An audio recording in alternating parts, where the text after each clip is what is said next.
Hi there, this is Will with the Real Estate Examiner. Thanks for watching another episode.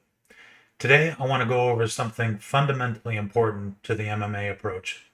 In this episode, I'm going to be discussing the hierarchy of knowledge and how that relates to appraisal development and reporting. This is important because it allows us to set qualifying statements to our opinions and conclusions in our appraisals. So, as always, thanks for watching.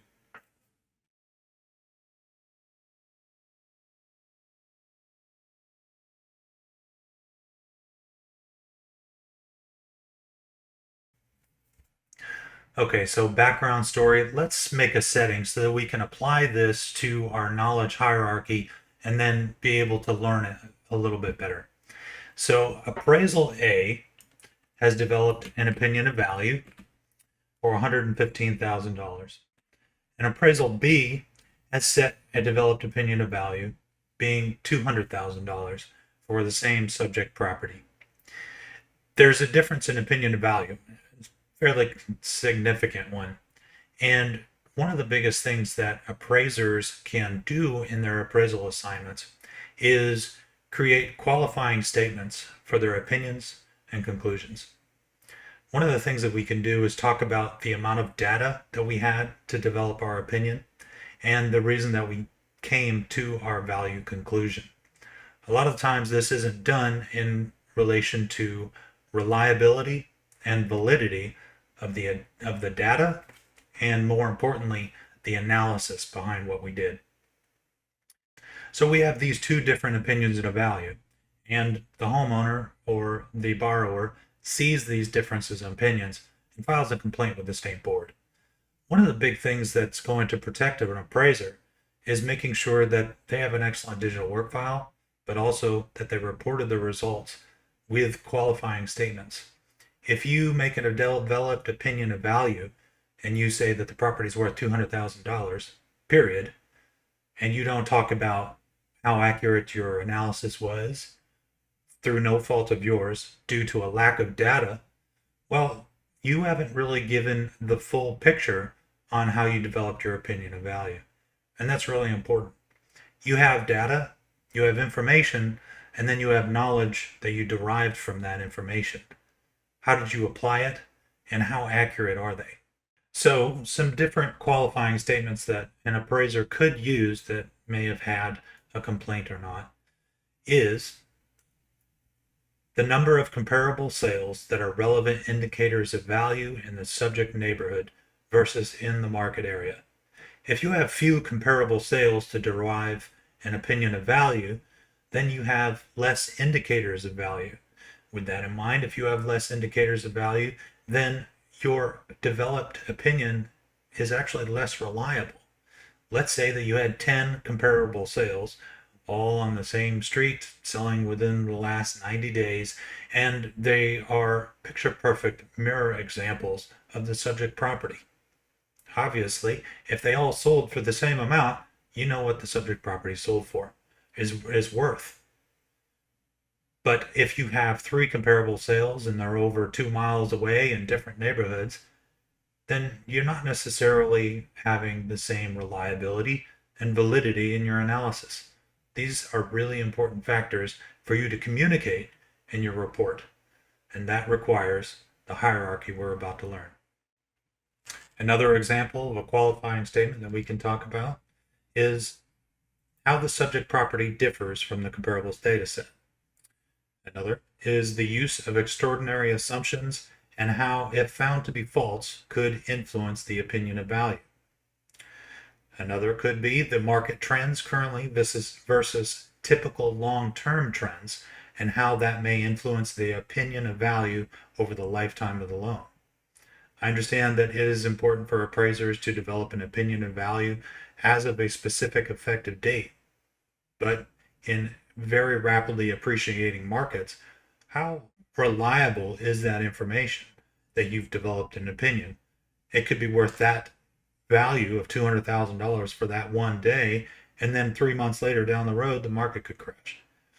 The intended user needs to understand how you came up with the rate of growth in the market area, and they should understand how that reflects or how that's compared to the market values over a long-term trend.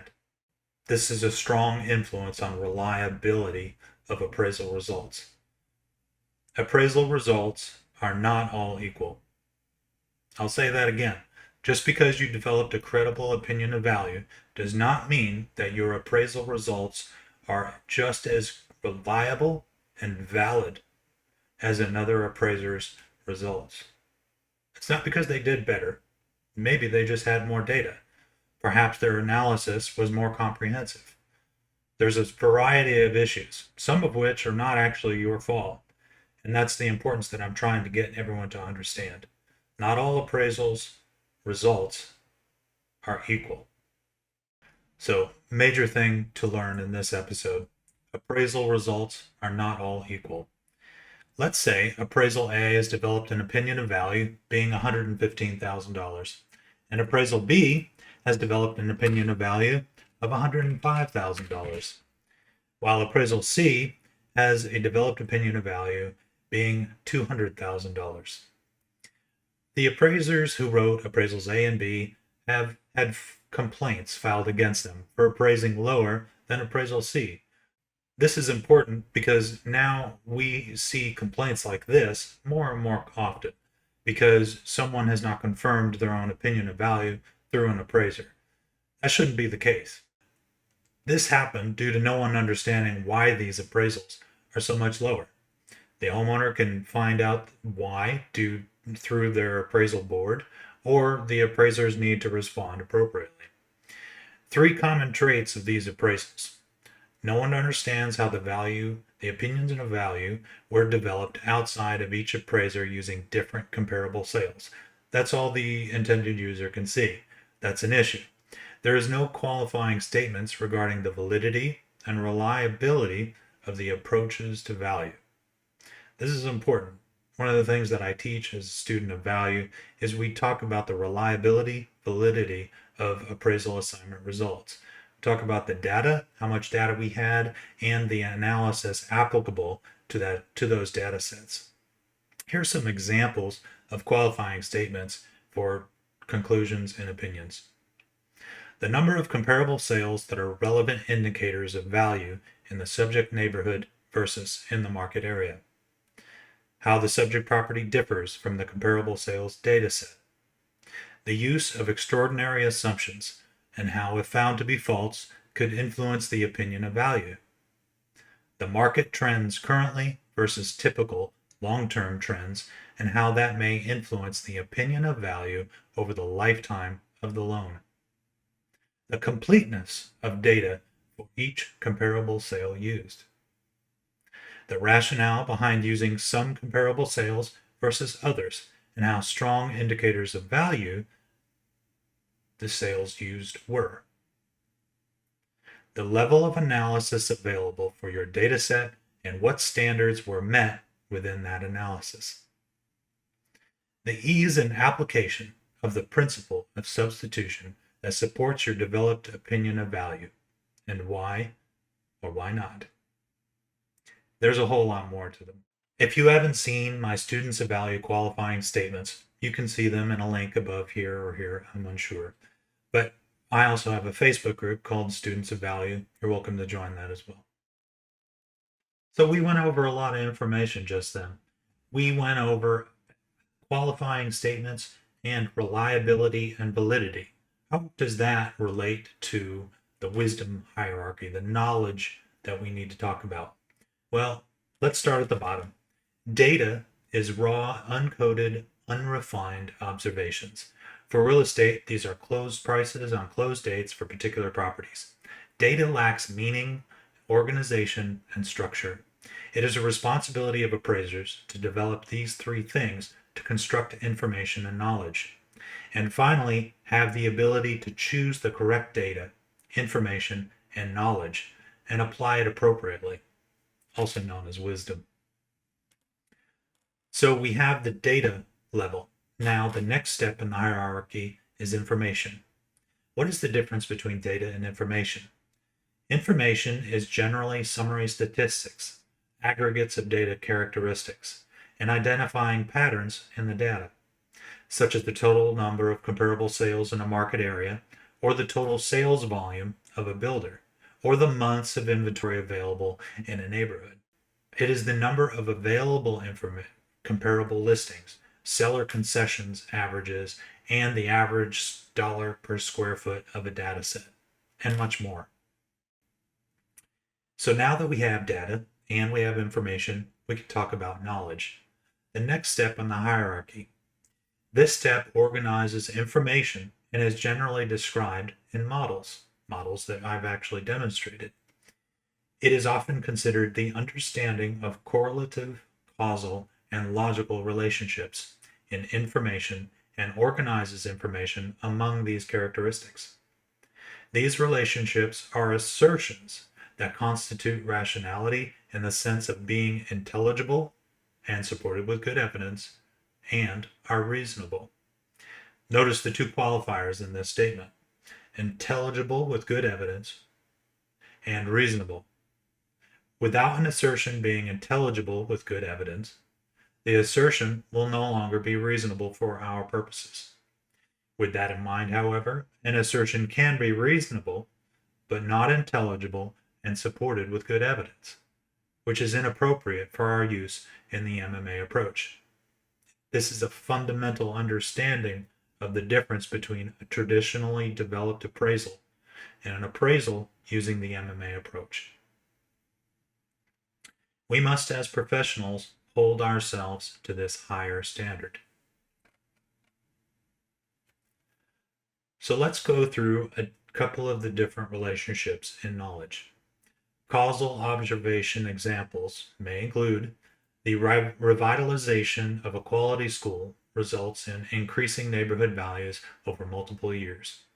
Local government and community investment resulting in an increasing home values. The installation of a concrete plant has resulted in an external obsolescence. The increase of available inventory due to local builders' new construction.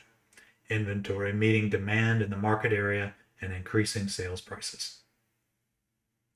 Some correlative observation examples may be the interdependency of correlations, like half baths and multiple story homes, or the correlation between gross living area and the increasing number of bedrooms in a home.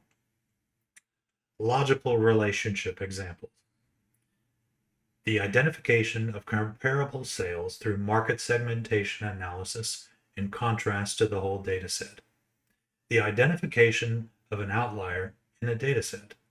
The identification of sales that are not as comparable to the subject property through market segmentation analysis.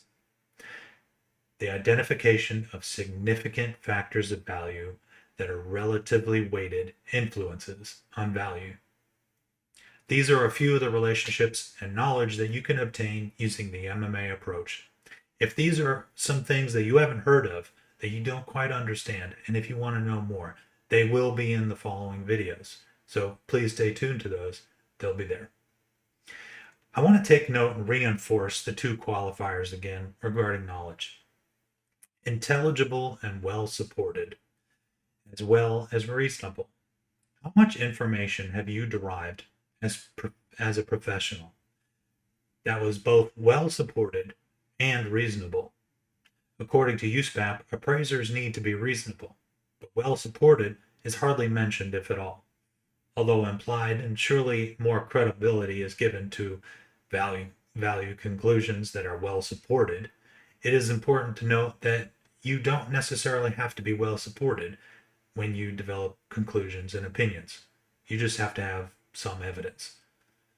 Wouldn't you rather use a conclusion that has more evidence less than with one that has less?